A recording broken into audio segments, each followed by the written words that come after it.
തിരികെ വാർത്തകളിലേക്ക്. ഇസ്രായേലുമായി ദീർഘകാല വെടിനിർത്തലിന് തയ്യാറെന്ന ഹമാസ്. വെടിനിർത്തൽ കാലയളവിൽ സൈനിക നീക്കങ്ങൾ പൂർണ്ണമായും നിർത്തിവെക്കുമെന്നും ഹമാസ് മധ്യസ്ഥ രാജ്യങ്ങൾക്ക് ഉറപ്പ് നൽകിയതായി ഹമാസ് വ്യക്തമാക്കുന്നു. ഐസൺ ജോസ് ചേരുന്നു. ഐസൺ, ഏറെ നാളത്തെ ആവശ്യം ഇസ്രായേലുമായുള്ള ദീർഘകാല വെടിനിർത്തൽ, അതിന് ഹമാസ് തയ്യാറായിരിക്കുകയാണ്.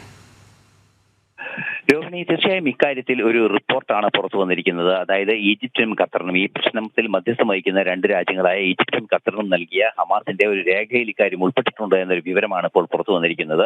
ഇതിൽ വളരെ കൃത്യമായി പറയുന്നത് ഹമാസിന്റെ അധികാരപരിധിയിൽ നിയന്ത്രണത്തിനുമുള്ള ഗാസയിൽ ബങ്കറുകൾ നിർമ്മിക്കുന്നത് ഉൾപ്പെടെയുള്ള നീക്കങ്ങൾ, അല്ലെങ്കിൽ ടണലുകൾ നിർമ്മിച്ച, അതിൽ നേരത്തെ നമുക്ക് അറിയാവുന്നതാണ്, ബന്ദികളെയൊക്കെ രഹസ്യമായി പാർപ്പിച്ച ടണലുകളുണ്ട്. അത്തരത്തിൽ ടണലുകൾ നിർമ്മിച്ച് അതിൽ പാർപ്പിക്കുന്നതിനുള്ള നീക്കങ്ങൾ നടത്തുന്ന രീതിയിലുള്ള സംവിധാനങ്ങൾ ഒരുക്കുന്നത്, അതുപോലെ തന്നെ ആയുധങ്ങൾ ശേഖരിക്കുന്നതുമെല്ലാം തന്നെ നിർത്തിവെക്കാം. അതുപോലെ തന്നെ അത്തരത്തിലുള്ള നടപടികളെല്ലാം തന്നെ ഒഴിവാക്കാം.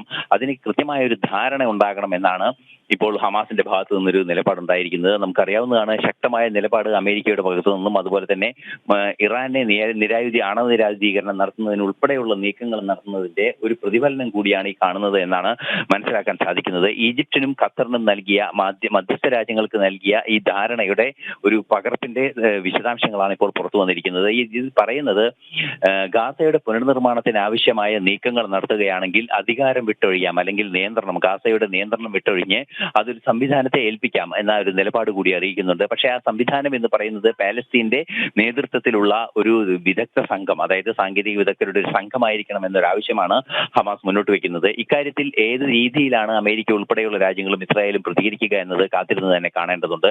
എങ്കിലും 5 മുതൽ 15 വർഷം വരെ ദീർഘിക്കാവുന്ന, അല്ലെങ്കിൽ 5, 10, 15 വർഷത്തെ കാലാവധിയിൽ വളരെ കൃത്യമായ ഒരു വെടിനിർത്തൽ, ദീർഘകാല വെടിനിർത്തലിന് തയ്യാറെന്ന നിലപാടാണ് ഹമാസ് ഇപ്പോൾ മുന്നോട്ട് വെച്ചിരിക്കുന്നത്. നമുക്കറിയാവുന്നതാണ്, കുറേയൊക്കെ ശാന്തമായിരുന്ന ഒരു സാഹചര്യത്തിൽ 2-3 വർഷങ്ങൾക്ക് ശേഷമാണ് 2023 ഒക്ടോബർ 7 ഹമാസ് ഒരു ആക്രമണം നടത്തുന്ന നീക്കങ്ങൾ നടക്കുകയും, അതുപോലെ തന്നെ ഇസ്രായേൽ ഹമാസ് ശക്തമായ ഒരു യുദ്ധത്തിലേക്ക് കാര്യങ്ങൾ പോവുകയും ചെയ്തത്. ഈ പശ്ചാത്തലത്തിൽ ആരംഭിച്ച ഈ സംഘർഷത്തെ അവസാനിപ്പിക്കുന്നതിനും ഗാസയുടെ പുനർനിർമ്മാണം സാധ്യമാക്കുന്നതിനുമുള്ള നിരവധി ചർച്ചകൾ നടക്കുകയും ചെയ്തിരുന്നു. എന്നാൽ ഇതിനോടൊന്നും ഹമാസ് അനുകൂല നിലപാടല്ല സ്വീകരിച്ചിരുന്നത്. പക്ഷേ ഈ അടുത്ത ദിവസങ്ങളിൽ ഇറാനെ ആണവ നിരായുധീകരണം നടത്തുന്നതിനുള്ള നീക്കങ്ങൾ കാര്യക്ഷമമാവുകയും ഇറാൻ അനുകൂല നിലപാടുകൾ അക്കാര്യത്തിൽ സ്വീകരിക്കുകയും ചെയ്തതോടെ സ്വാഭാവികമായും ഇറാൻ പിന്തുണയ്ക്കുന്ന ഭീകര സംഘടനകളുടെ ഒരു നിലനിൽപ്പിന്റെ വിഷയമായി ഇക്കാര്യം മാറുകയും അത്തരത്തിലുള്ള ഭീകര സംഘടനകൾ സ്വയം പിൻവലിയുന്ന ഒരു സാഹചര്യം ഉണ്ടാവുകയും ചെയ്യുമെന്ന് നേരത്തെ പല വിദഗ്ധരും ചൂണ്ടിക്കാട്ടിയിരുന്നു. സമാനമായ സംഭവമാണ് ഇപ്പോൾ ഉണ്ടായിരിക്കുന്നത്. എന്നാൽ ഇത് സംബന്ധിച്ചുള്ള പ്രതികരണം ഇസ്രായേലിന്റെ ഭാഗത്തു നിന്നോ, അല്ലെങ്കിൽ അമേരിക്കയുടെ ഭാഗത്തു നിന്നോ, ബന്ധപ്പെട്ട രാജ്യങ്ങളുടെ ഭാഗത്തു നിന്നോ ഒന്നും തന്നെ